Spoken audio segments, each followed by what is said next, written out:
All right, we got ourselves a 2002 Cadillac. Feels like it's running pretty smooth to me. I don't feel a misfire. I think the technician said it's run smooth as Ted.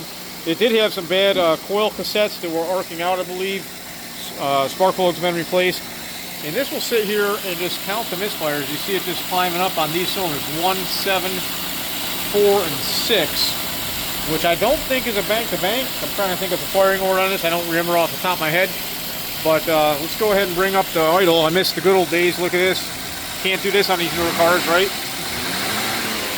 I'm just going to bring it up and see what happens.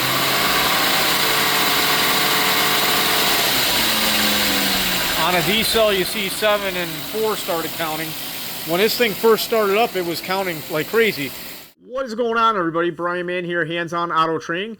This diagnostic job was done on May 20th of 2025, and I'll be the first one to tell you the car's fixed, but I don't fully understand what's going on and how it was fixed. So if you got some ideas into that, let me know. We're going to actually be going deeper into this on the membership site if you want to see that. But this video is probably, what 3 to 5 minutes long or something like that.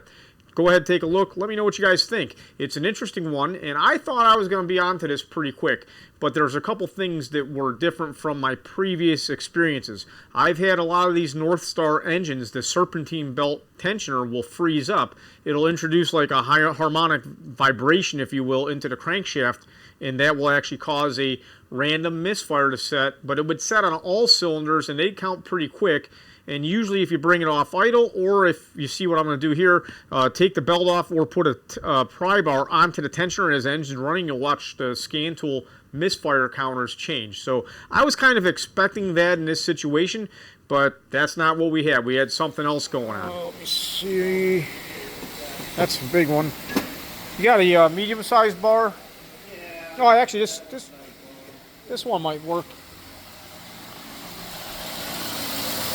I've had these before. The belt tensioner sticks a little bit, and it feels pretty rough, and you can actually push on it. Oh, let me see if that's frozen up. And I'm trying to see if I can push on it a little bit and change this, or we can just pop the belt off real quick maybe. So we took the belt off, and it didn't make any difference. We were still counting misfires. This thing is stuck in open loop, guys. It is not going into closed loop. So you can see our fuel, should I say our O2 sensors are all lean. I'm going to go ahead and bring this up on high RPM.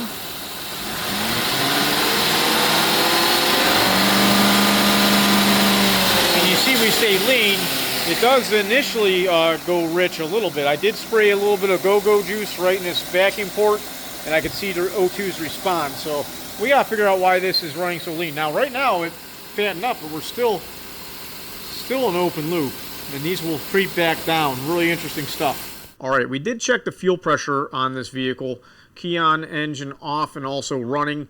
And to be honest with you, it was approximately 1 psi down from the spec. I think it's supposed to be 41 to 46, and we were right at 40 with a gauge that is not my gauge, so I don't necessarily trust that. Raising up the RPM or pulling the fuel pressure regulator off, the pressure went up, so I don't think we were having a problem. And at higher RPM, it maintained pressure. I tried to do the crankshaft sensor learn here and check out this error. Procedure terminated due to a problem with the cam signal.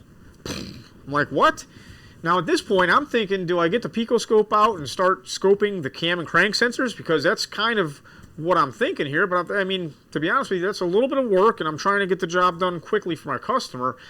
But I'm still hung up on the fact of this thing not going into closed loop. Attempting to do the crankshaft variation learn, we get this procedure terminated with cam signal. Problem with cam signal going on. All right, so this vehicle's running and it feels smooth. I don't feel any problems here. It feels pretty smooth. Looking at the fuel trims, we definitely saw open loop. This would not go into closed loop. But watch these counters, you're gonna see them counting up there. If I go ahead and disconnect the mass airflow sensor, our misfire goes away. So we don't have misfire at this point. So I'm thinking we got a system, the mass airflow sensor is either probably unreporting the air to lean this thing out. Why is it only missing on 2 cylinders? I don't know. We'll keep you posted. All right, so we disconnected the mass airflow sensor, and now we have ourselves a situation where the misfires go away. Now, I got to be honest with you, I don't recall if I went back in there and checked if it went into closed loop, because it possibly could go into closed loop if we're going to use a map sensor. But on the flip side of this, I'm curious about, am I putting this in some sort of default mode where it's not going to even try and flag misfires? So we cleaned up the original mass airflow sensor, and then this went into closed loop. We have closed loop operation now. Our fuel trims are beautiful. I mean, this is just gorgeous. Okay, I failed to capture this properly on camera for you, but we cleaned the mass airflow sensor and now went into closed loop. However, we were still counting misfires. So we went ahead at that point and did the crankshaft variation learn, and it passed. I like it. That's happy. And we did put a gauge on here. Fuel pressure is about right about 40 psi. It's supposed to be 41 to 46 or 47 key on engine off.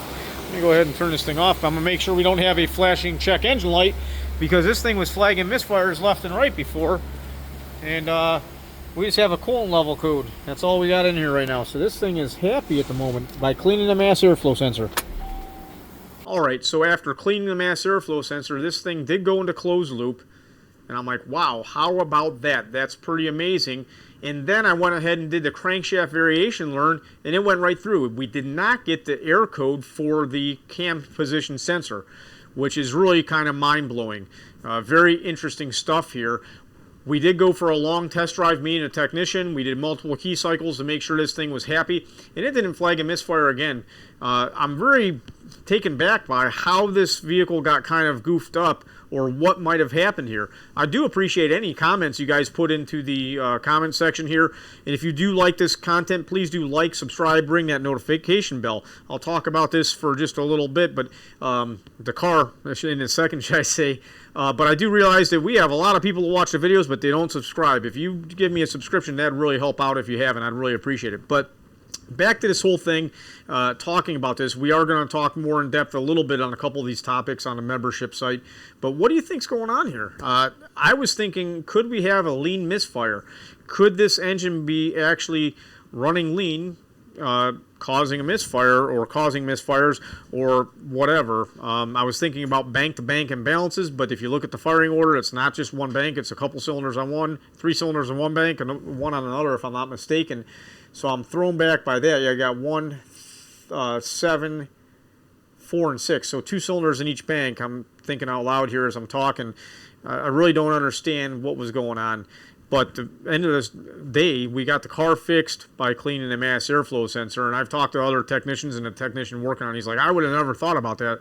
And how do we get there? It's not because Brian's a super tech. It's because I was thinking about looking at all the scan tool data, not just misfires, but look at the O2 sensors, look at the fuel trims, which, you know, weren't active because we weren't going into closed loop. So always check your loop status. That's a great place to be. Cover the basics and you'll be in good shape. Once again, I thought this vehicle was going to be fixed by taking off the belt, and I was wrong, because I've had a couple of these Cadillacs do that, and it trips people up pretty bad to the tune of PCMs, injectors, and other things. So let me know what you think in the comments. You guys have a great day. I appreciate everybody that takes time to watch these videos. I hope it helps you become a better technician. We'll catch you next time. Thank you. Bye-bye.